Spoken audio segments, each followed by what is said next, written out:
چشتیاں سے میزبان محمد احمد رفیق۔ ناظرین، 6 ستمبر 1965 کی جنگ جس میں پاکستان نے بھارت کو دھول چٹا دی تھی، تھے شاہد ضیاء اور اس وقت کے ملٹری ملازم تھے اور ان کی عمر اس وقت 22 سال تھی اور انہوں نے اپنی آنکھوں سے یہ سارا منظر دیکھا ہے اور باقاعدہ اس جنگ میں انہوں نے اپنا حصہ بھی ڈالا ہے۔ ان سے ہم بات کریں گے کہ اس موقع پر انہوں نے اپنا کیا کردار ادا کیا۔ جی السلام علیکم۔ وعلیکم السلام ورحمۃ اللہ۔ جی سب سے پہلے تو کیا نام ہے جی آپ کا؟ میرا نام شاہد مختار ہے، میں ملٹری اکاؤنٹس کا ریٹائرڈ ملازم ہوں۔ 1965 کی جنگ شروع سے لے کے آخر تک میں لاہور میں تھا، اپنی ڈیوٹی ادا کر رہا تھا۔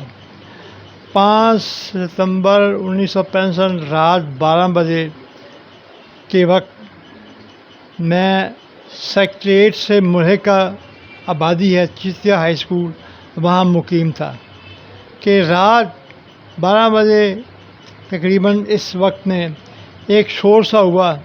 ہم اٹھ کر باہر نکلے تو جا کے پتہ چلا کہ جناب بھارت نے پاکستان پر حملہ کر دیا ہے لاہور کے بارڈر پر۔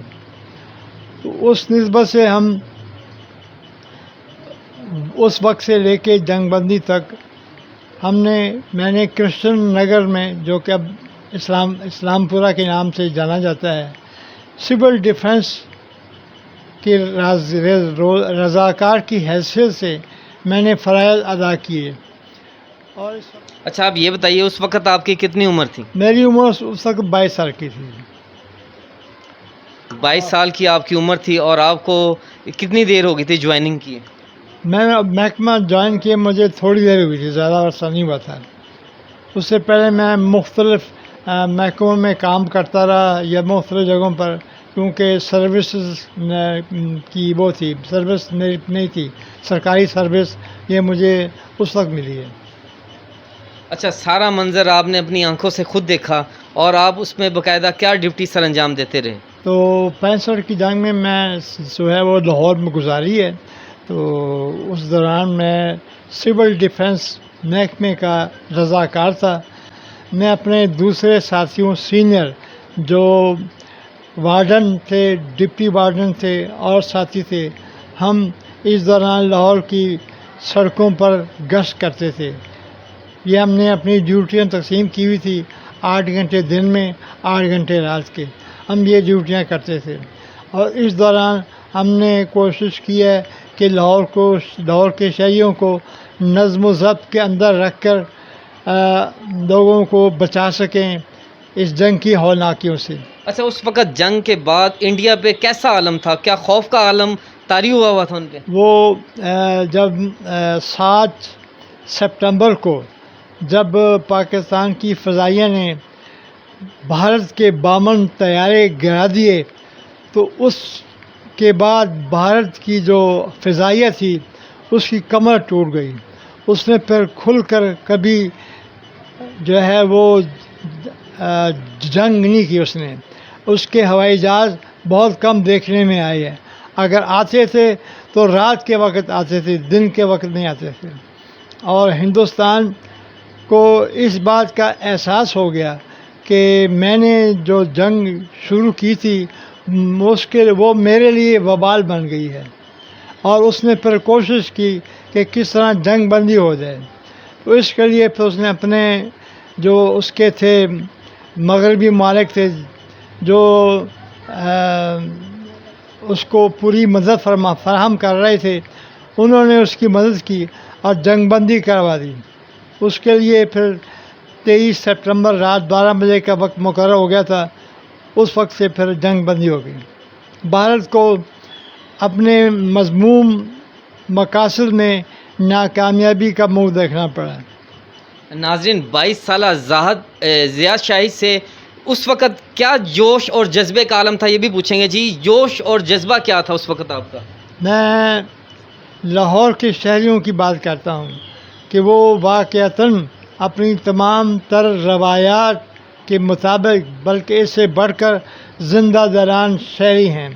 ان کی سب سے بڑی جو ہے وہ مثال وہ یہ دے سکتا ہوں کہ جب بھارت کے جہازوں نے لاہور پر للغار کر دی تو لاہور کے شہریوں نے تالیاں بجا کر خوشیوں کا اظہار کیا اور کہا بو کاٹا، جس طرح ہم پتنگ کو کاٹتے ہیں اس طرح بو کاٹا کرتے ہیں، کیونکہ پاکستان فضائیہ کے جہازوں نے ہندوستان کے جہازوں کو مار گرایا تھا، اس خوشی میں وہ ناچتے تھے، تو یہ ان کے جذبے کا عالم تھا۔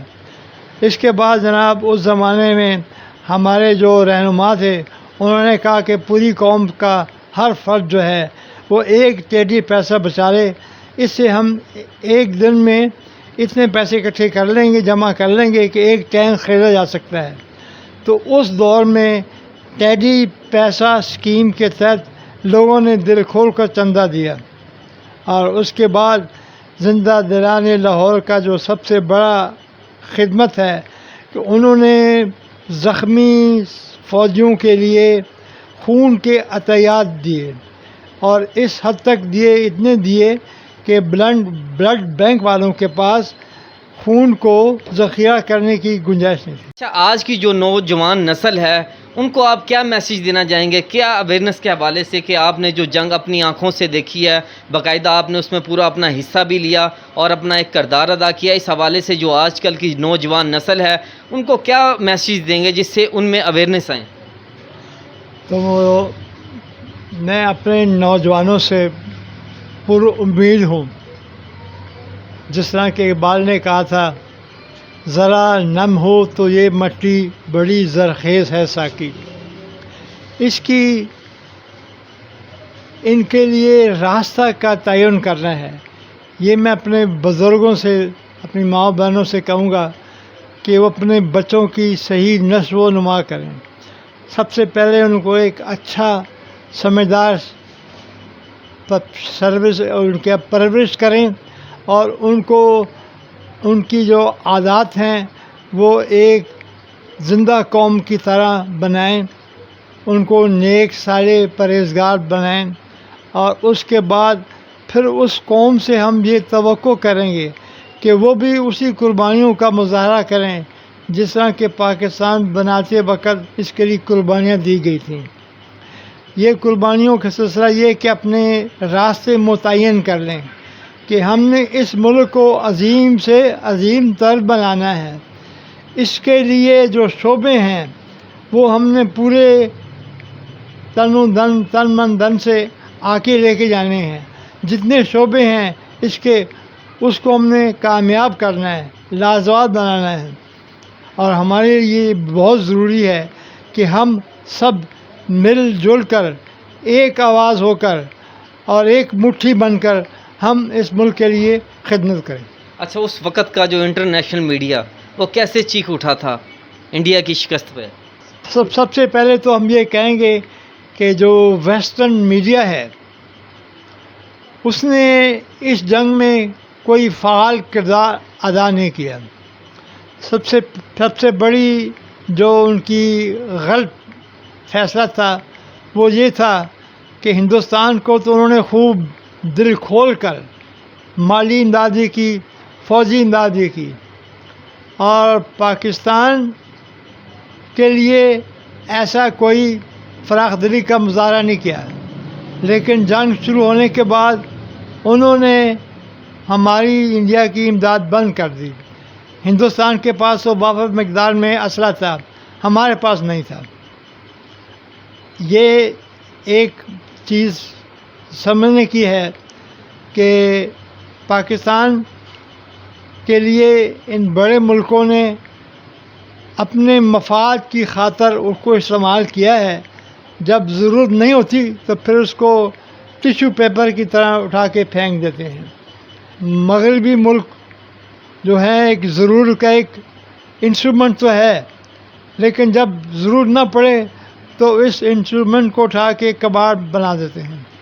جی، جیسا کہ ناظرین یہ تھے شاہد ضیاء، اور اس وقت کے ملٹری ملازم تھے اور ان کی عمر اس وقت 22 سال تھی، اور انہوں نے اپنی آنکھوں سے یہ سارا منظر دیکھا ہے اور باقاعدہ اس جنگ میں انہوں نے اپنا حصہ بھی ڈالا ہے، اور ان کا جو نئی نسل ہے ان کے حوالے سے بھی یہ پیغام ہے کہ پاکستان کے لیے ہمیشہ وطن عزیز کی خاطر جان دینے کے لیے منہ توڑ جواب دینے کے لیے انڈیا کو ہم وقت تیار رہنا چاہیے. اپنے میزبان محمد احمد رفیق کو اجازت دیجیے. اللہ نگہبان.